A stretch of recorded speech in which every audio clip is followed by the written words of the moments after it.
उसने कहा था कहानी को आगे बढ़ाते हैं। इस कहानी में जब एक जर्मन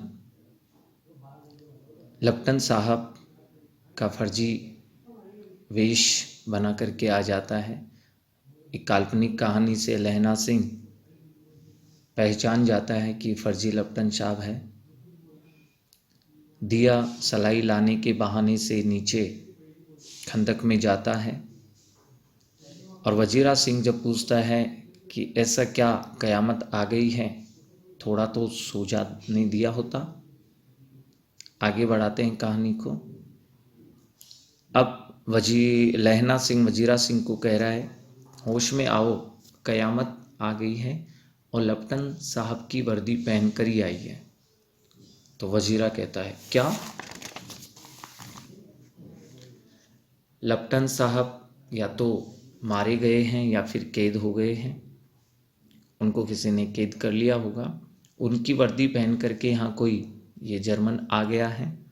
सूबेदार ने इनका मुंह नहीं देखा है, मैंने मुंह भी देखा है और बातें भी की है। साफ उर्दू बोल रहा है, पर वह किताबी उर्दू है। मुझे पीने के लिए सिगरेट भी दे रहा है। वजीरा कहता है, तो अब? लहना कह रहा है, अब मारे गए, ये धोखा है। सूबेदार यहाँ होरा ने हजारा सिंह है सूबेदार का नाम। सूबेदार हजारा सिंह कीचड़ में चक्कर काटते फिरेंगे और यहाँ खाई पर धावा हो जाएगा। उठो, तुम एक काम करो कि जो हजारा सिंह अपने सैनिकों को लेकर गए हैं, उन सैनिकों के पैरों के निशान तुम देखते देखते दूर जाओ, अभी वो ज़्यादा दूर नहीं गए होंगे, और सूबेदार से कहो कि एकदम वो लौट आवे। खंदक की जो बात उन्होंने लप्टन साहब ने कही है वो झूठ है।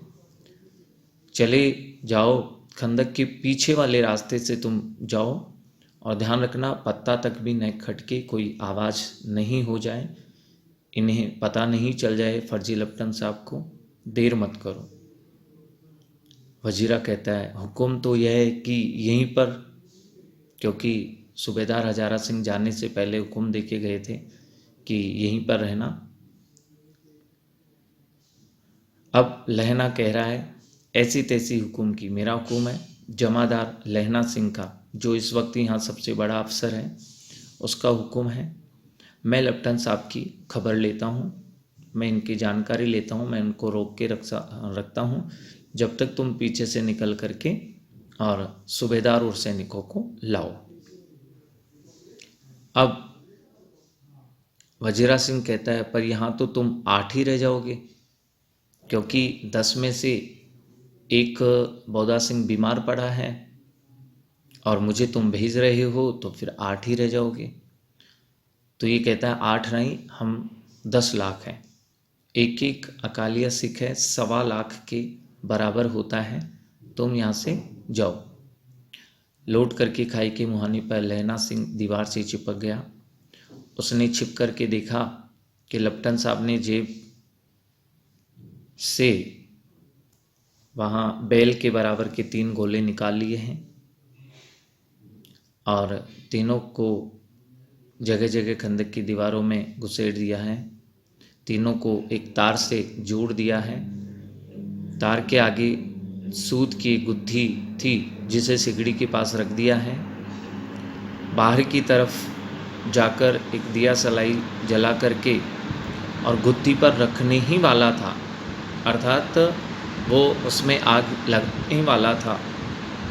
बिजली की तरह दोनों हाथों से उल्टी बंदूक को उठा करके लहना सिंह ने साहब की कोहनी पर तान करके दे मारा, जोर से मारा। धमाके के साथ साहब के हाथ से दिया सलाई तो गिर पड़ी और लहना ने एक कुंदा साहब की गर्दन पर भी मारा। साहब आह मीन गॉड ऐसे कहते हुए चित्त हो गए, अर्थात फर्जी लप्टन साहब वहाँ बेहोश हो गए। लहना ने अब तीनों वो गोले भी करके खंदक के बाहर फेंक दिए।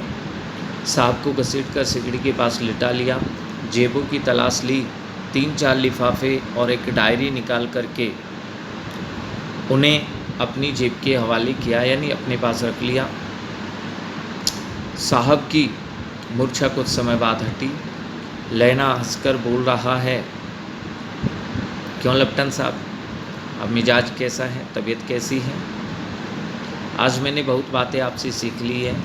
ये सीखा कि सिख लोग सिगरेट पीते हैं क्योंकि तुम मुझे भी सिगरेट पीने को दे रहे हो। ये भी तुमसे सीख लिया कि जगाधारी ज़िले में नील गाय होती है और उनके 2 फुट 4 इंच के सींग होते हैं। ये भी तुमसे सीखा कि मुसलमान खानसामा है वो मंदिरों में जल चढ़ाते हैं और लेफ्टिनेंट साहब खोते पर भी चढ़ते हैं, आप खुद गधे पर भी बैठते हो। पर यह तो कहो, ऐसे साफ उर्दू कहाँ से सीखा है? हमारे लेफ्टिनेंट साहब तो बिना डेम के, बिना डायरी के, बिना डिक्शनरी के 5 लफ्ज़ भी नहीं बोला करते थे।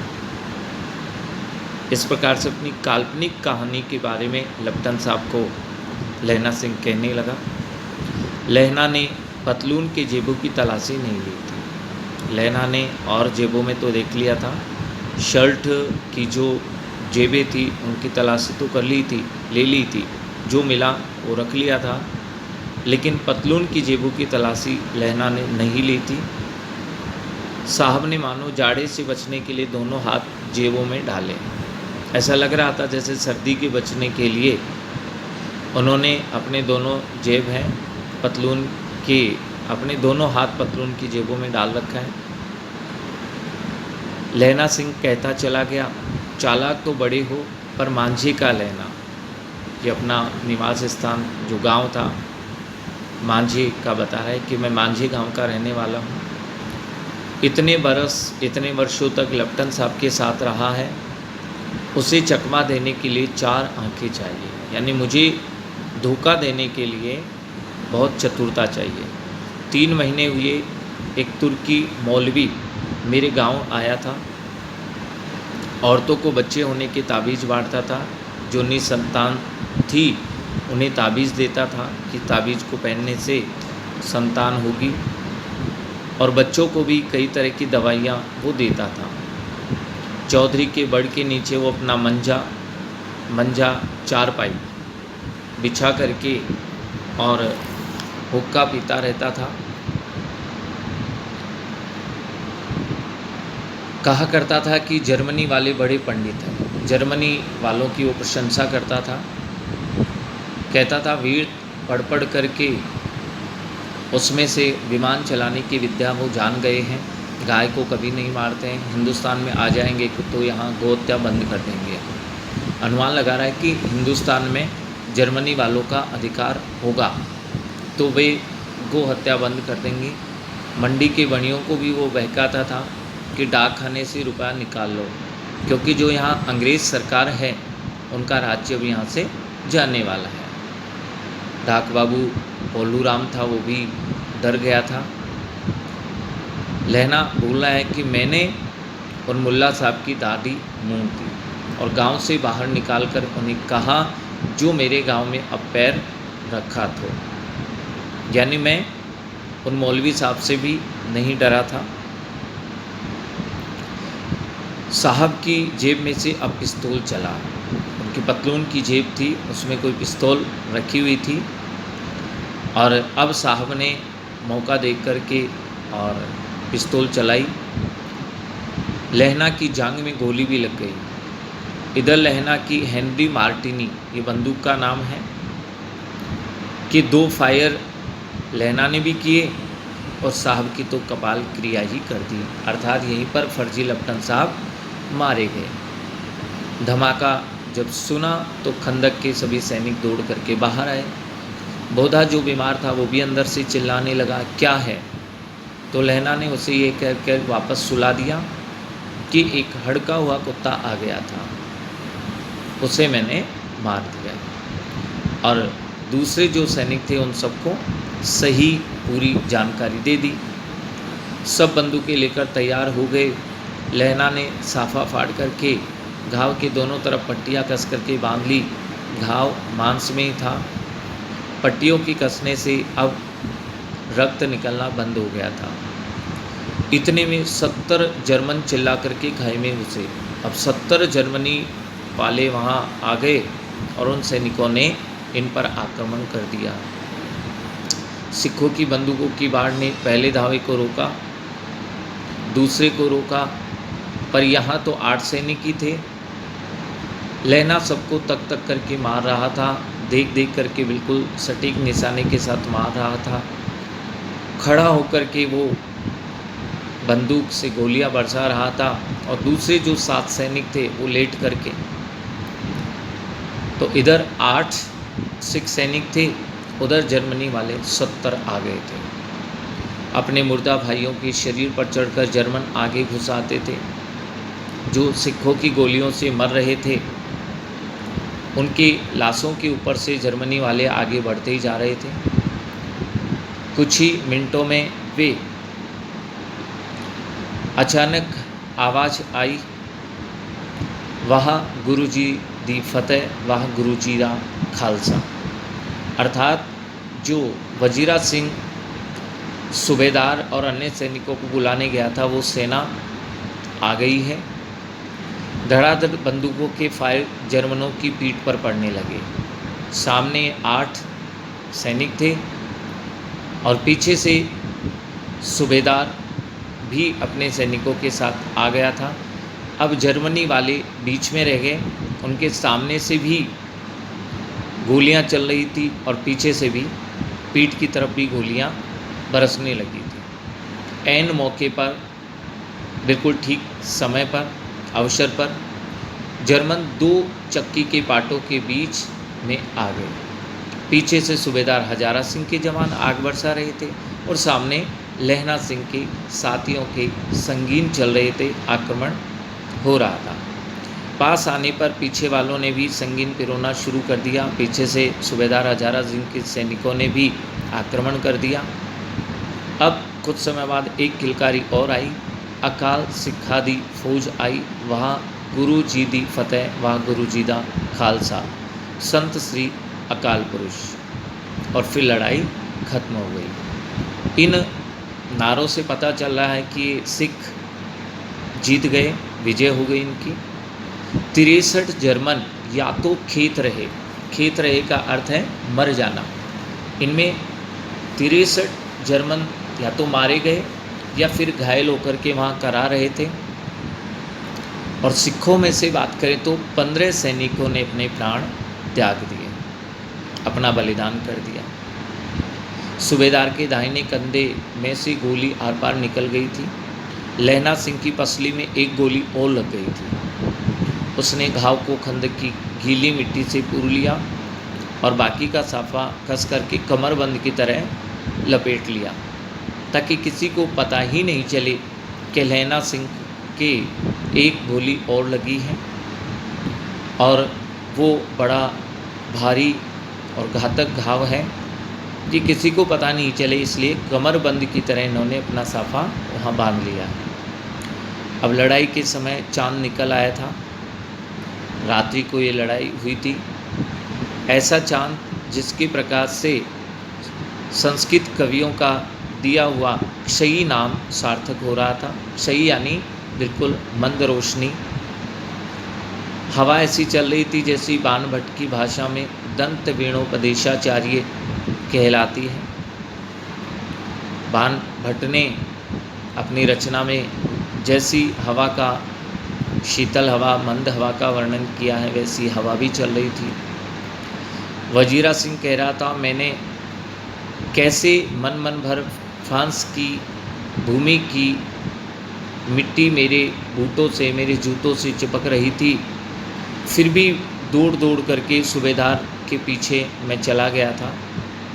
जाकर सूबेदार लहना सिंह से सारा हाल सुन लेते हैं और कागजात जो उससे जब्त किए थे फर्जी लेफ्टिनेंट साहब से, सूबेदार उनको लहना सिंह से लेते हैं और लहना सिंह की तुरंत बुद्धि, जो शीघ्र ही उसने निर्णय ले लिया लहना सिंह ने कि वजीरा को हमें बुलाने के लिए भेज दिया और स्वयं किस तरह से उस लेफ्टिनेंट साहब को उलझा करके रखते हैं, मुकाबला करते हैं, तो बड़ी सराहना लहना सिंह की सूबेदार करते हैं। कह रहे थे कि तू नहीं होता तो आज सब मारे जाते। इस लड़ाई की आवाज़, जो गोलियां चली, 3 मील दाहिने ओर की खाई वालों ने भी सुन ली। उन्होंने पीछे से टेलीफोन कर दिया। वहाँ से झटपट 2 डॉक्टर और 2 बीमार ढोने की गाड़ियाँ, एम्बुलेंस आ गई। लगभग 1.5 घंटे के अंदर वो वहाँ पहुँची।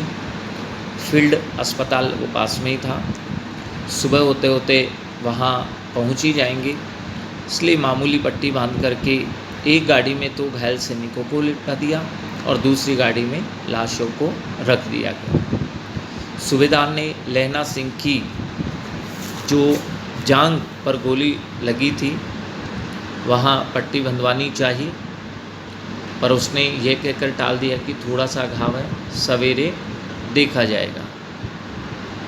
लेकिन जो कमर पर गोली लगी हुई है उसके बारे में किसी को नहीं बताया है।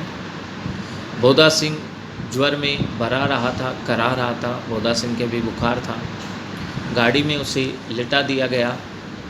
लहना को छोड़ करके सूबेदार जाना नहीं चाहते थे।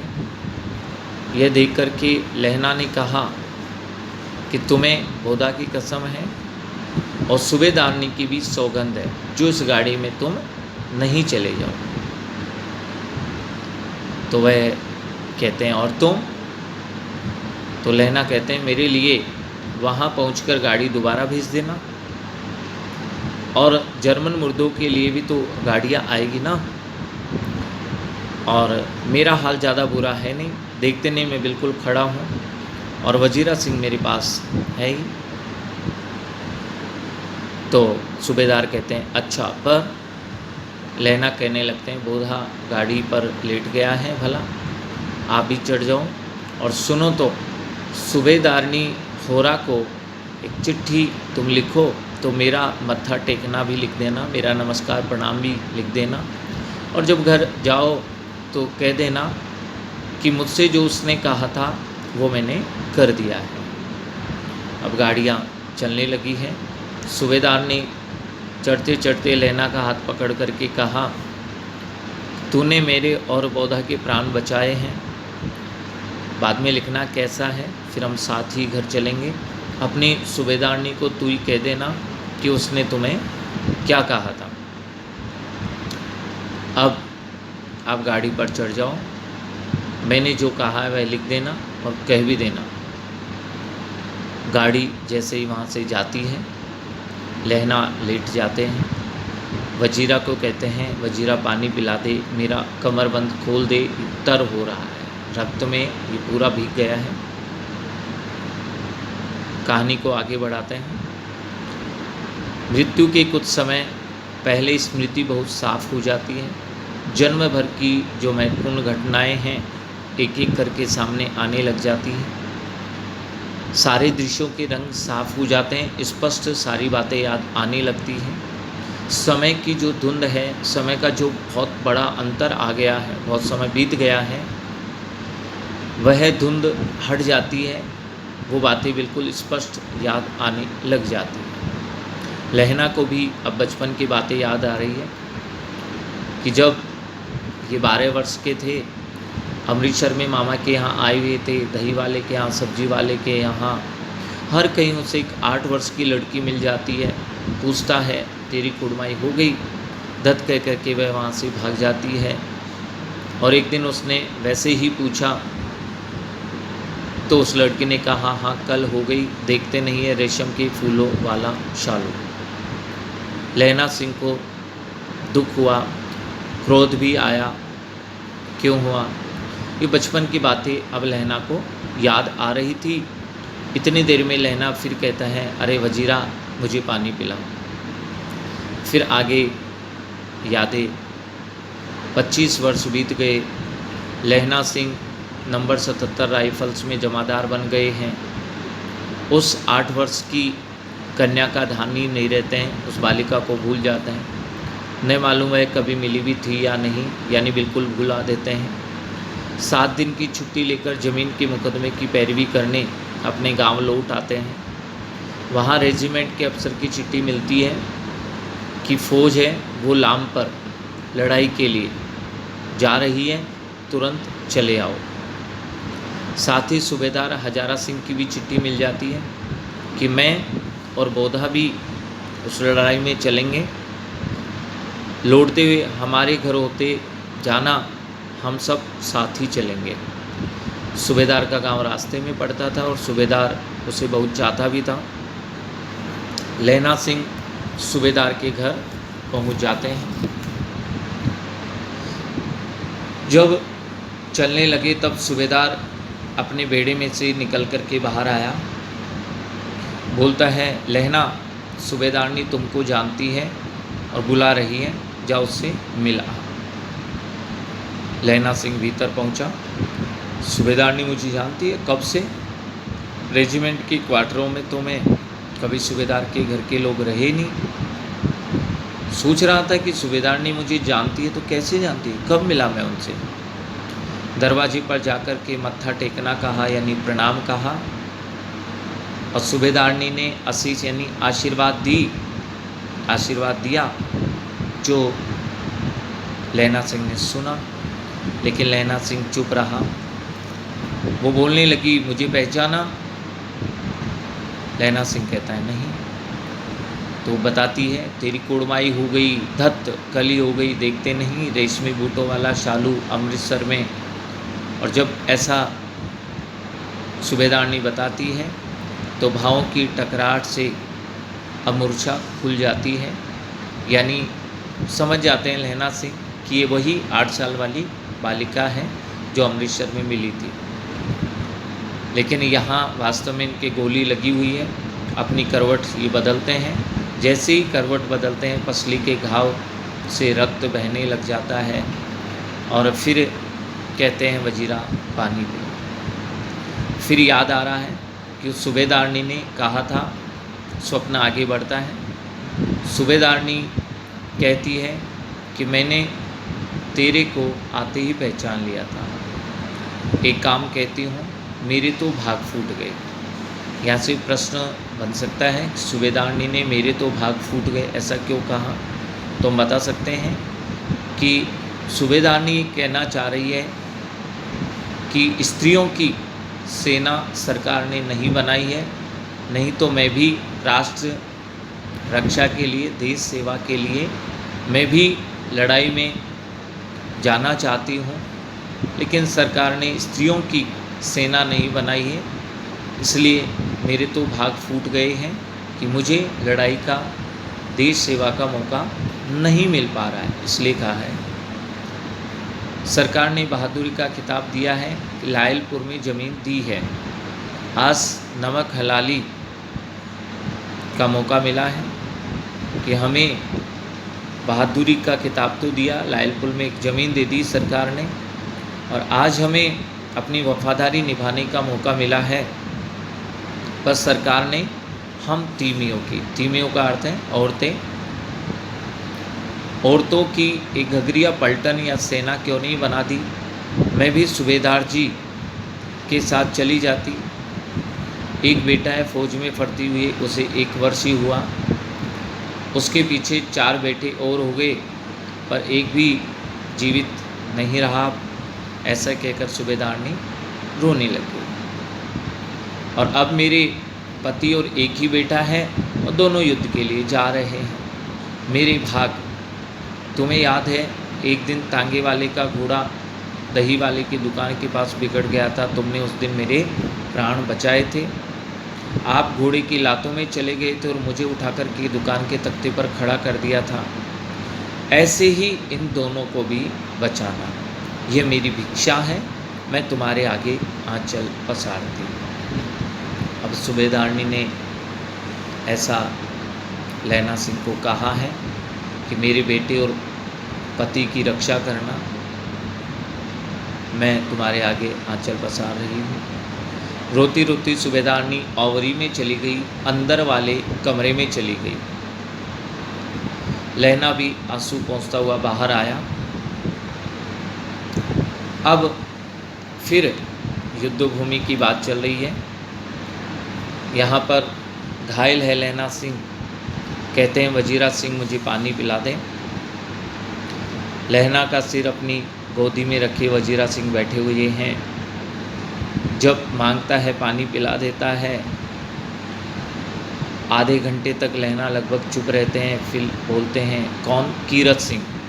कीरत सिंह जो लहना सिंह का भाई का नाम है। अब यहाँ वजीरा बैठा है लेकिन कीरत सिंह को याद कर रहे हैं, अपने भाई को याद कर रहे हैं लहना सिंह। वजीरा ने कुछ समझ करके कहा हाँ, तो बोलते हैं भैया मुझे और ऊंचा कर ले, अपने पट पर मेरा सिर रख लें, अपनी जंघा पर अपनी गोद में मेरा सिर रख लें। वजीरा ने वैसे ही किया। हाँ अब ठीक है, लहना बोल रहा है पानी पिला दें, बस अब के हाट में यह आम खूब फलेगा। जो संकल्प किया था लहना सिंह ने कि यहाँ जर्मनी वालों से मैं नहीं मरने वाला हूँ, मैंने आम का वृक्ष लगाया है उसके नीचे और अपने भाई कीरत सिंह की गोद में ही मरूंगा, इसलिए यहाँ वजीरा सिंह को कीरत सिंह कहकर पुकार रहा है और आम के वृक्ष को भी याद कर रहा है। चाचा भतीजा दोनों यहीं पर बैठ कर के आम खाना। जितना बड़ा तेरा भतीजा है उतना ही है आम है। ऐसा क्यों कहा? क्योंकि जिस महीने बेटे का जन्म हुआ था उसी महीने इन्होंने ये वृक्ष लगाया था, तो जितना बड़ा इनका बेटा हो गया है लहना सिंह का, आम भी उतने ही वर्षों पुराना है, इसलिए ऐसा कहा है। वजीरा सिंह के आंसू अब टप टप टपक रहे थे, क्योंकि वजीरा जानता था कि लहना सिंह के प्राण अधिक समय रहने वाले नहीं हैं। कुछ दिनों बाद लोगों ने अखबार में पढ़ा कि फ्रांस और बेल्जियम 68वीं सूची मैदान में घाव से मरा नंबर 77 सिख राइफल जमादार लहना सिंह। अर्थात अब अखबार में जो समाचार है उससे सभी को पता चल गया कि वास्तव में जमादार लहना सिंह की मृत्यु हो गई। उन्होंने वहीं फ्रांस भूमि पर जर्मनी वालों से लड़ते हुए अपने प्राणों का बलिदान कर दिया। लेकिन उन्होंने जो सूबेदारनी ने कहा था ऐसा कर दिखाया कि स्वयं अपने प्राण त्याग दिए, लेकिन भोदा सिंह और सूबेदार को बचा लिया।